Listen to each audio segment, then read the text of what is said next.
నువ్వు సింబాలిక్ చెప్పినా అర్థం చేసుకోలేకపోయాం. బాబుకి ఇవ్వండి. బాబు ఓకే ఎందుకు? ఆయనకి అన్నాడుగా, అందుకని చెప్పు.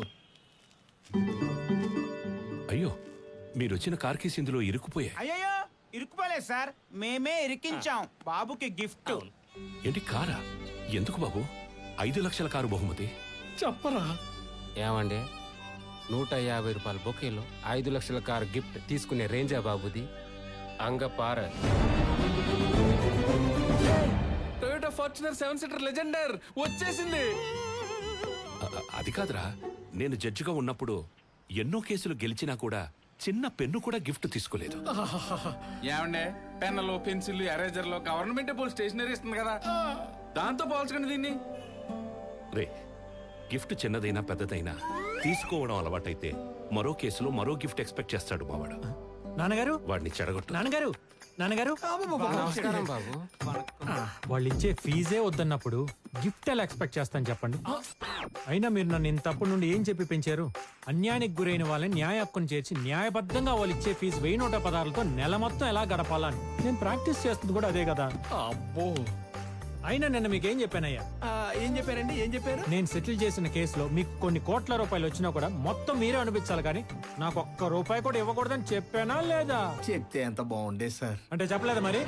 చెప్పారు అంటున్నారు. మరి ఇప్పుడు ఇలాంటి గిఫ్ట్లు తీసుకొచ్చి మమ్మల్ని టెంప్ట్ చేస్తే ఎలా? అయితే తీసుకెళ్ళిపోమంటారా? తీసుకెళ్ళిపోరా. సెక్షన్ 5 ప్రకారం తీసుకెళ్ళిపో. సెక్షన్లు ఎందుకు ఇప్పుడు? ఆ సెక్షన్లు ఎందుకండి? మరి అలా చెప్పకపోతే మా నాన్ని నన్ను ఎలాగైనా ఒప్పించి ఇచ్చి వెళ్తారు కదా. ఓ, ఒప్పించి. ఇచ్చెళ్తాం. ఆ అయ్యా, ఇది మీకోసం కాదండి అయ్యా, మా కోసం, మా ఆనందం కోసం తీసుకోవాలి. అలాగే ఈసారి తీసుకున్నాను కదా అని నెక్స్ట్ టైం ఈ రేంజ్ రోవర్ తీసుకొచ్చా. ఫీజే మనం ఏం మాట్లాడుకున్నామో పేపర్లో రాసుకొని ముగ్గురు ఏలు ముద్దలే సంతకాలు పెట్టి మరీ ఇస్తాం. అంతే. ఓకే. ఈ బండ్లు కొట్టం మా వల్ల కాదు సార్. సార్, ముందు ఈ బొకే తీసుకోండి సార్. నానా, ఇలాంటివన్నీ ముట్టుకోవాలంటే కంపరంగా ఉంది. కళ్ళకు గంతలు కట్టున్న న్యాయదేవత ముందు మీరు న్యాయమైన తీర్పులు ఎలా ఇచ్చేవారో అలాగే కళ్ళు మూసుకొని న్యాయబద్ధంగా వీళ్ళు ఇస్తున్న కేసు తీసుకోండి అన్న. తీసుకోండి, వాళ్ళు సాటిస్ఫై అవుతారు. ఓకే అమ్మా, ఓకే. हेलो हेलो लॉयर साहब, मैं बानू बोल रही हूँ टोली चौकी से। बोलिए बानू जी, क्या चाहिए आपको इस कमर्शियल आदमी से? मैंने अपने हस्बैंड को मार दिया। क्या मार दिए? आपका हस्बैंड क्या करते हैं? Cab driver. ओके, फिर तो हमको नया गाड़ी मिलेगा. अब वहीं रुके, मैं आ रहा हूँ. ये ఎక్కడ ఉందో ఏంటో. పుష్పక విమానంలో ఉపరి విప్పిన నెమలి daily serial episode number 6932. Roll camera action. Order అయ్యా, ఈ నా కొడుకు మాస్క్ పెట్టుని చెప్పవయ్యా. క్షమించండి అయ్యా. ఒక తండ్రిగా నీ కొడుకు ప్రవర్తన గురించి నువ్వెలా ఫీల్ అవుతున్నావు? చెప్పు. చెప్పమంటే చెప్పవే, తెలగడ్డ వేసుకుని. నేను చెప్తాను యువర్ ఆనర్.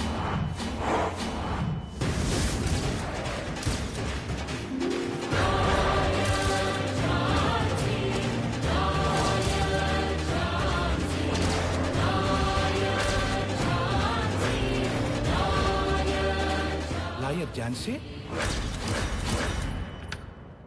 స్వయంగా మీరే వాదించడానికి వచ్చారమ్మా? ఎస్ మై లార్డ్, నేను వచ్చింది వాదించడానికి మాత్రమే కాదు, ఆ తండ్రి మనోవేదన్ని సేమ్ ఆయన చెప్పినట్టే ఆయన క్యారెక్టర్ లోకి వెళ్ళి మరి ఆయన ఎగ్జాక్ట్ ఫీలింగ్ ని ఒక ఫ్లోలో ఆవిష్కరించబోతున్నాను. అయితే కూర్చుని వినొచ్చా? Yes, please proceed. కూర్చోండి. అయ్యా, మేము నడుపుకుంటుంది కిరాణా షాప్ అయినా కష్టపడి వీడిని న్యాయవాదిని చేసింది 10 మందికి మంచి చేసి శబాష్ అనిపించుకుంటాడని, కానీ ఫీజులు వద్దంటూనే గిఫ్ట్ల రూపంలో వాళ్ళ రక్తాన్ని తాగడానికి కాదు. సరే, తాగేశాడు, డైజెస్ట్ అయిపోయింది. ఇప్పుడేంటి? అందులో నీకు వాటర్ రాలేదనే ఏంటి? నాకొద్దు యువర్ ఆనర్. ఆ కలుషితమైన డబ్బు వద్దు, వీడు పిలిచే నాన్న పిలుపు వద్దు. ఇక్కడ చూడరా, నాకు వీడికి విడాకులు ఇప్పించేయండి. తండ్రి కొడుకులకి విడాకులా? చిరాగ్గా. ఎస్, అవిచ్చి ఇచ్చి ఇచ్చి. డైలాగ్ మర్చిపోయినట్టుంది, కట్ చెప్పండి సార్. చెప్పేదానక్క, ఈ ఫాదర్ అండ్ సన్ సంబంధాన్ని శాశ్వతంగా విడగొట్టేయండి. నేను చనిపోయాక నా శవాన్ని కూడా ముట్టుకోకూడదు. ముట్టుకోడు. అయినా నీ డెత్ ఇంకా టైం ఉంది కదా, అప్పుడే కంగారు ఎందుకు? లేదు యువర్ ఆనర్, లేదు యువర్ ఆనర్, నేను ఆల్రెడీ హార్ట్ అటాక్ తో నేను ఆల్రెడీ హార్ట్ అటాక్ తో ప్రిపేర్ అయి కొట్టుకొచ్చా. మీరు తీర్పు చెప్పిన మీరు తీర్పు చెప్పిన మరుక్షణం విని చచ్చిపోవడానికి చచ్చిపోవడానికి నేను రెడీ. డైలాగ్ లేపాక నువ్వు చచ్చిపోవచ్చు.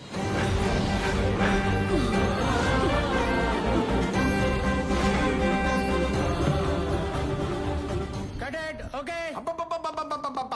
అరుపులు, అరాచకం, గగ్గోలు. ఒరే అక్క యాక్ట్ చేసి హార్ట్ అటాక్ తో చనిపోతే మీరు చప్పట్లు కొట్టరా? పర్ఫార్మెన్స్ అక్క. కొబ్బరి నీళ్ళు తాగు. Super super madam. ఇంక ఈ పాత్ర 2 తెలుగు రాష్ట్రాల ప్రజల గుండెలు అలా ఉండిపోతుంది. అక్కడ ఉంచడానికే కదా ఇక్కడ లేపేశా.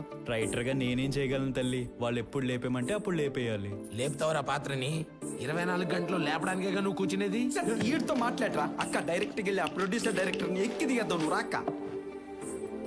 వచ్చేస్తుంది. 4 సార్లు నగర బహిష్కరణ ఇక్కడ రాణి. మనకు భయమేంట్రా? ఏ ప్రొడ్యూసర్ ఏంటిది?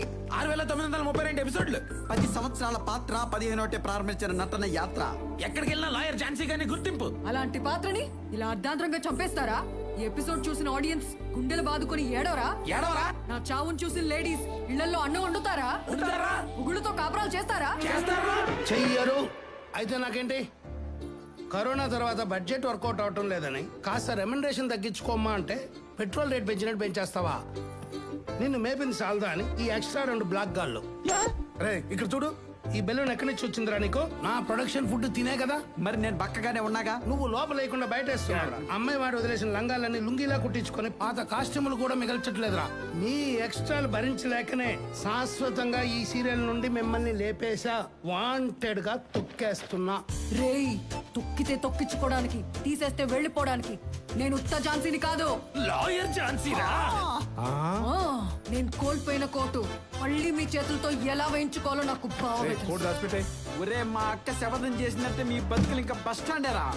అయితే అదే బస్ స్టాండ్ లోకి వెళ్ళి అడుగుతానండి రా. వెళ్ళండి రా.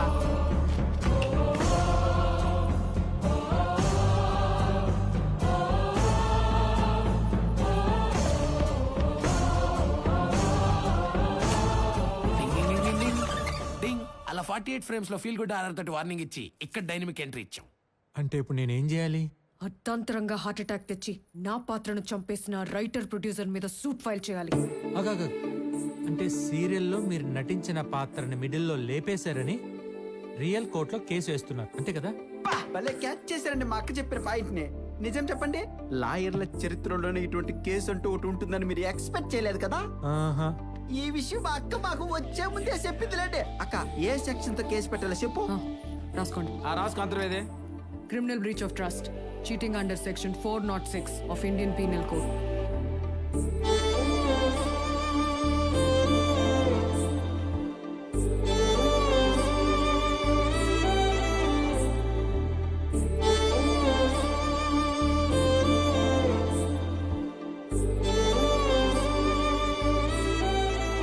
వాళ్ళు ఉద్దేశపూర్వకంగా నా పాత్రను చంపి నాకు రావాల్సిన ఇన్కమ్ ని నాకు రానివ్వకుండా నష్టపరిచినందుకు ఐపీసీ 500 ప్రకారం అండ్ ఐపీసీ 503 ప్రకారం మానసికంగా శారీరకంగా.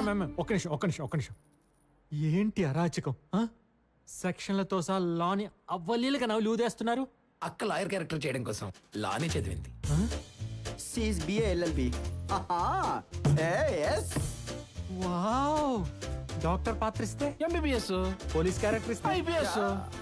హీరోగా తీసేస్తున్నారు. ఒకసారి ఇలాగే పని మనిషి పాత్ర వస్తే 10 ఇళ్లలో పాచి పని చేసి కెమెరా ముందుకు వెళ్ళిన క్యాండిడేట్ ని నేను. ఓన్లేండి, ప్రాస్టిట్యూట్ పాత్ర ఇవ్వలేదు. మ్యామ్ ఐఎమ్ సారీ, మీరు తప్పుగా అనుకోవద్దు. నా ఉద్దేశం అది కాదు. మీ గురించి మొత్తం అర్థమైపోయింది. మీ కేసును వాదించే శక్తి మా లాయర్ల జాతిలోనే ఉండకపోవచ్చు. నా మాట విని మీ కేసును మీరే వాదించుకొని మళ్ళీ వాయిదాలు పడకుండా సింగిల్ ఆర్గ్యుమెంట్లో గెలిచి డైరెక్ట్ గా టీవీలోకి వెళ్ళిపోండి. ఆ పని చేయండి అక్క. ఈ పొడుగు లాయర్ పొల్లు పోకుండా కరెక్ట్ చెప్పారు గానే, వీళ్ళ వల్ల కాదు. మనం కోర్టులోనే జడ్జి ముందు దద్దట్లాడిద్దాం పదా. అంతేనా? అంతే.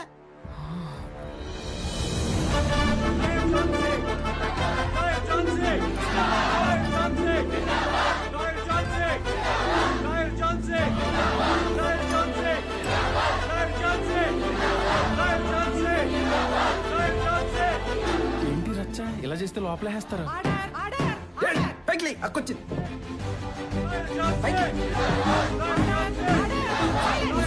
Silence. Good morning your honour. I'll come straight to the point. ఈ డైరెక్టర్ ప్రొడ్యూసర్ కలిసి 10 ఏళ్ల పాటు జనం ప్రేమించిన ఓ న్యాయవాదిని చంపేశారు. అవునా? మర్డర్ జరిగితే మరి పోలీసులు ఏం చేస్తున్నారు? ఇందులో ఎఫ్ఐఆర్ కాపీ కూడా లేదే. ఉండవు మేడం, ఉండనివ్వం. కోర్టు ముందు పోలీస్ కాన్వాయ్నే లేపేసిన అడిగే పోలీసు వాళ్ళు లేరు. ఒక్క లాయర్ ఏంటి, పోలీసులు, డాక్టర్లు, ఐఏఎస్లు, ఐపీఎస్లు, ఇంజనీర్లు, ఏకంగా కొన్ని వందల మందిని లేపేశాం. మరి ఇంత దారుణంగా ఒప్పేసుకుంటున్నారు? మీరంతా అప్రూవర్సా? కాదు, క్రియేటర్స్.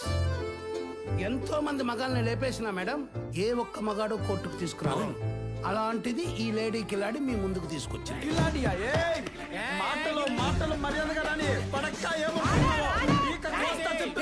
వాళ్ళతో మీకేంట్రా? ఎందుకు తెస్తారు? వాళ్ళు చిన్న చిన్న క్యారెక్టర్లు వేసుకునేవాళ్ళు. వాళ్ళు లాయర్ ఝాన్సీ ఒకటేనా?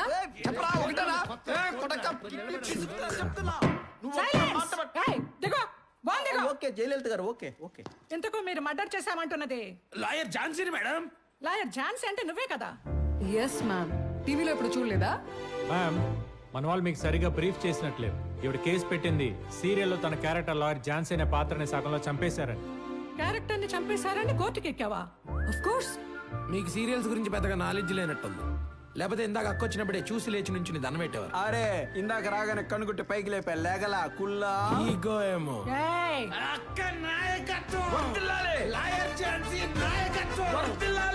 చూసారా మ్యామ్, ఇది నా ఫ్యాన్ ఫాలోయింగ్. నాది మామూలు పాత్ర కాదు. అందుకే దాన్ని చంపిన ఈ దుర్మార్గులకి 5 నెలల సాధారణ జైలు శిక్ష మరియు ఆగాగు.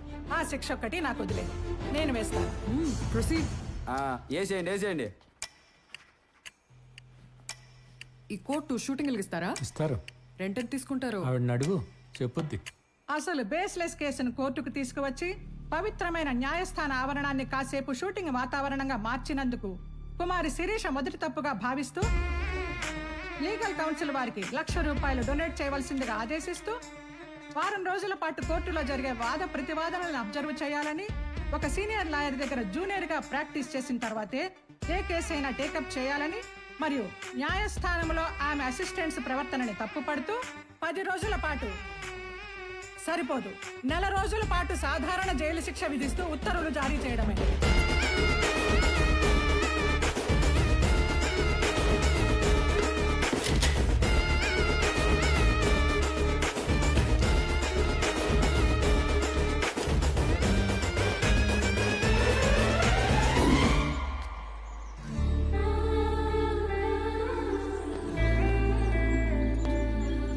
లాయర్ ఝాన్సీ, దీన్ని ఇంతటితో వదలొద్దు. టీవీలో డిస్కషన్స్ పెట్టి హైకోర్టుకి వెళ్ళి సుప్రీంకోర్టులో గెలుద్దాం. అక్కర్లేదు. నన్ను ఏ జడ్జ్ అయితే అవమానించిందో ఆవిడ ఆశ్చర్యపోయేలా ఇదే కోర్టులో నేను అద్భుతంగా వాదించి శభాష్ అనిపించుకొని, లాయర్ ఝాన్సీ, నేను మీ వీరాభిమాని, can I take a selfie with you అనే స్థాయికి వస్తా. ఓ అవునా? మీ దగ్గర జూనియర్ గా జాయిన్ అయ్యి నేనేంటో నిరూపిస్తా. నా దగ్గర జూనియర్ అనేది టంగ్ స్లిప్ అయినట్టున్నా. I can't. Why why why why అన్నిసార్లు వై వై వై అన్నారు. వై తమ్ముడు, మనది చిన్న డైలాగ్ అయినప్పుడు చెప్పింది 10 సార్లు నొక్కి చెప్తే అవతల వాళ్ళు డైలాగ్ కన్ఫ్యూజ్ అయ్యి సీన్ మన కంట్రోల్లోకి వస్తుంది. ఇన్ని తెలిసి నిన్ను నా జూనియర్ గా జాయిన్ చేసుకున్న సీనియారిటీ తగ్గించుకోలేను. అవసరం అయితే అల్లు అరవింద్ గారితో మాట్లాడి ఆహాలో ఒక వెబ్ సిరీస్ యాక్ట్ చేసే అవకాశం ఇప్పిస్తా గానీ I can't handle. I'm sorry. Sorry and senior. Heroine వచ్చి జూనియర్ లాయర్ గా జాయిన్ అవుతానంటే జాయిన్ చేసుకోవచ్చు కదా నువ్వు. మరి నేను పెళ్ళం పోస్ట్ ఇచ్చి పక్కన పెట్టుకుందాం అనుకుంటుంటే నువ్వు జూనియర్ ఆర్టిస్ట్ అంటే జూనియర్. అదేనా మీ డెసిషన్? అదే అయినా వదలను. మీరు నన్ను జాయిన్ చేసుకొని తీరాల్సిందే. జాయిన్ అయిపోదాం. నేను వెళ్ళి కారు తీస్తా. తీ